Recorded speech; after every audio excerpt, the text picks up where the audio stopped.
Subscribe करें देवकीनंदन ठाकुर जी महाराज के YouTube channel को और हमारे वीडियोस को सबसे पहले देखने के लिए बेल आइकन को दबाना न भूलें।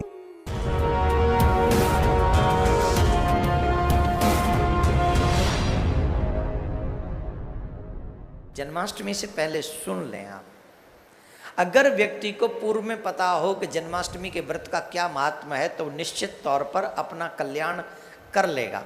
देखिए, जीवन में कुछ ऐसे व्रत होते हैं जिनको कभी भी इग्नोर नहीं करना चाहिए, जैसे शिवरात्रि, जन्माष्टमी और जो एकादशी इत्यादि व्रत हैं, इनको कभी इग्नोर नहीं करना चाहिए, इनका पालन हमेशा करना चाहिए।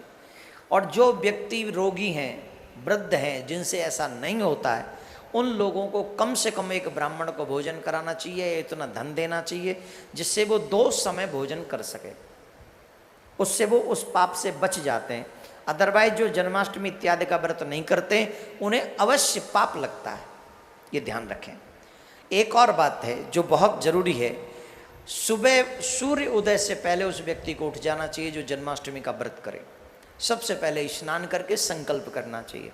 उस संकल्प में ये ध्यान रखना चाहिए कि ये कहे कि मैं ये जो व्रत है, जन्माष्टमी का व्रत है, मैं अपने भगवान को मनाने के लिए, श्री कृष्ण की कृपा पाने के लिए ये व्रत कर रहा हूँ।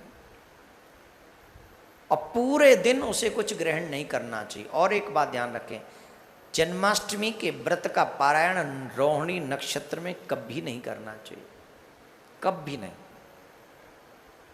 कई बार ऐसा होता है कि रोहिणी नक्षत्र में हम उस व्रत का पारायण कर लेते हैं तो हमें पुण्य लगने की बजाय हमारे पूर्व के संचित जो पुण्य है वो भी नष्ट हो जाए। जन्माष्टमी के व्रत का पारायण आपको करना चाहिए। जो व्यक्ति जागरण करके, जन्माष्टमी का व्रत जो व्यक्ति जागरण करके और पूरे 16 मात्र से पूजन इत्यादि करके, अभिषेक करके, पूरे ठाकुर के उत्सव मनाकर ये उत्सव को करते हैं, उनके संदर्भ में बहुत बड़ी बात जन्माष्टमी व्रत के महोत्सव के विषय में कही गई है। बताया गया है कि उसके जीवन के जो व्यक्ति व्रत भी रखता है, जागरण भी करता है और उसे जागरण के साथ साथ पूजा इत्यादि महोत्सव, जैसे घरों में लोग पलंग क्या बोलते हैं उसे, झूला सजाते हैं और खिलौना लाते, माखन मिश्री का भोग लगाते, इसे कहते हैं उत्सव। जो व्यक्ति ऐसे उत्सव करता है और बड़े आनंद के साथ में उसको मनाता है और बड़े प्रेम पूर्वक उस उत्सव को मनाता है, उस व्यक्ति को 100 जन्मों के किए हुए पापों से तुरंत छुटकारा मिल जाता है।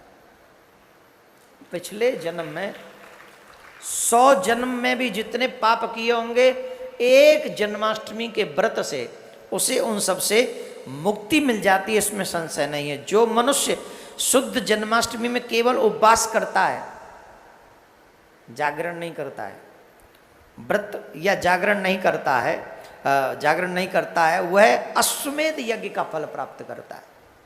उसे भी, जो जागरण नहीं करता, उत्सव नहीं करता है, उसे भी एक अश्वमेध यज्ञ का फल मिल जाता है जो जन्माष्टमी का व्रत करता है।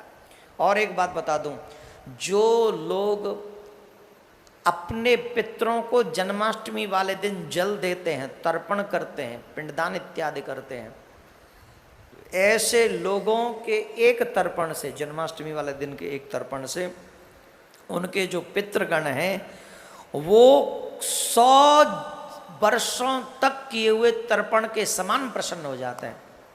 100 वर्षों तक वो तृप्त हो जाते हैं। जो जन्माष्टमी के दिन कोई व्यक्ति अपने पितरों का तर्पण कर देता है, तृप्ति करता है, उनको निश्चित तौर पर ये 100 वर्षों तक पितरों की तृप्ति हो जाती है। तो उस दिन अपने पितरों का तर्पण किया बिना आप लोगों को नहीं रहना चाहिए, अवश्य उनको करना चाहिए। अनार, श्रीफल, नारियल, नींबू, मनोहर, कुष्मांडक आदि जितने भी फल इत्यादि जो प्रिय हैं वो रखने चाहिए। जीरा इत्यादि से आप लोग भोग लगाते हैं, बड़ा शुद्ध माना जाता है वो भी। और माखन और मिश्री से भगवान को भोग लगाना चाहिए, ये भी बड़ा शुभ माना गया है। और एक बात का ध्यान रखेंगे, बहुत स्पेशली ध्यान रखें इस बात का आप लोग, जन्माष्टमी व्रत भी करें, उत्सव भी मनाएं और जागरण भी करें। लगभग 12-1 बजे तक तो आप वैसे ही जगते रहते हो, तो कोशिश करें कि 3-4 बजे 4 बजे तक जगो, या पारायण 9, साढ़े 9, 10 बजे होगा जो मैंने अभी आपको बताया, तो उस पारायण को करके भोजन प्रसाद लेके दिन में सो जाना, और क्या करोगे। लेकिन उस दिन आपको जागरण अवश्य करना चाहिए, जिससे आपके पिछले 100 जन्मों के पाप भी नष्ट हो जाएं। यही आप सबसे मैं प्रार्थना कर रहा हूं। तो आप लोग, और एक बात, हाँ विशेष बात, जिनके पुत्र नहीं है,